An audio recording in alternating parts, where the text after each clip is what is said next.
Future tense. अब future tense का मतलब क्या होता है? फ्यूचर शब्द का मतलब होता है आने वाला कल। जब हमें कोई बात आने वाले समय की कहनी होती है तो हम इस्तेमाल करते हैं फ्यूचर टेंस का। जब हम कोई ऐसा काम, कोई ऐसा विषय, कोई ऐसी चीज बता रहे हैं जो आने वाले कल में होगी, 1 महीने बाद होगी, 1 साल बाद होगी, एक ना एक दिन तो मैं मरूंगी, तो ये फ्यूचर है। क्योंकि ये ना आज है ना ये बीता हुआ कल है, ये मैं एक्सपेक्ट कर रही हूँ कि ये दिन कभी ना कभी आएगा, ये पल कभी ना कभी आएगा। बहुत बार हम कहते हैं एक बार मेरा टाइम आने दे फिर देखूंगा।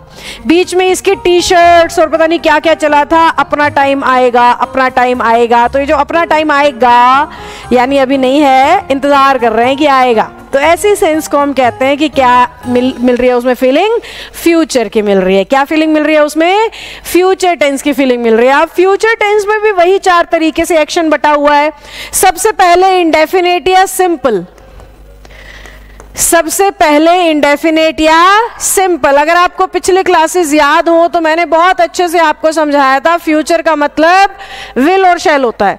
जब भी आप किसी भी सेंटेंस को भविष्य की फीलिंग के साथ लिखना चाहेंगे, बोलना चाहेंगे, कहना चाहेंगे, तो आपको उसमें विल और शैल पक्का इंट्रोड्यूस करना पड़ेगा। अब मेरी बात सुनना ध्यान से, जो इंग्लिश बोलने में भी आपकी मदद करेगा और ये गलती से आपने बचना है। सुनो ध्यान से। विल और शैल इंग्लिश में होती है मॉडल ऑक्सिलरी, और सारी की सारी मॉडल ऑक्सिलरीज के साथ हमें लगानी होती है वर्ब की फर्स्ट फॉर्म। यानी अगर आप इंग्लिश में कोई सेंटेंस बना रहे हैं जिसमें आप विल और शैल का यूज कर रहे हैं, तो आप हमेशा याद रखेंगे उसके साथ जो मेन वर्ब आएगी, क्योंकि मैं विल और शैल को कह रही हूं मॉडल ऑक्सिलरीज, और मॉडल ऑक्सिलरी यानी हेल्पिंग वर्ब।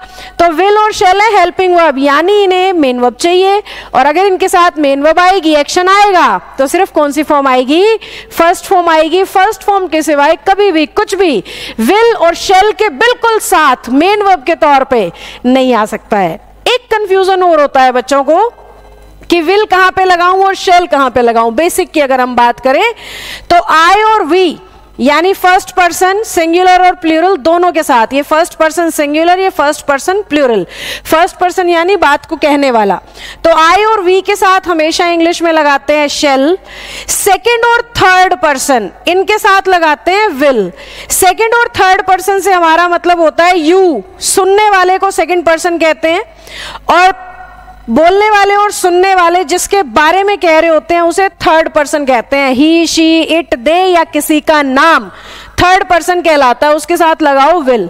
बेसिकली आई और वी फर्स्ट पर्सन, हमारी बात सुनने वाला सेकंड पर्सन, हम दोनों जिसके बारे में कह रहे हैं वो थर्ड पर्सन। तो आई और वी के साथ लगाओ शेल, यू के साथ will, he, she, it, they, Neha, Rohan, Pinki, Sinki, Dinki, किसी का भी नाम आप यूज कर रहे हो, टीचर, स्टूडेंट, हाउस, कुछ भी आप यूज कर रहे हो, वहां पे आप लगा सकते हो विल। तो ये इंग्लिश बोलते हुए भी आपने ध्यान रखना होता है।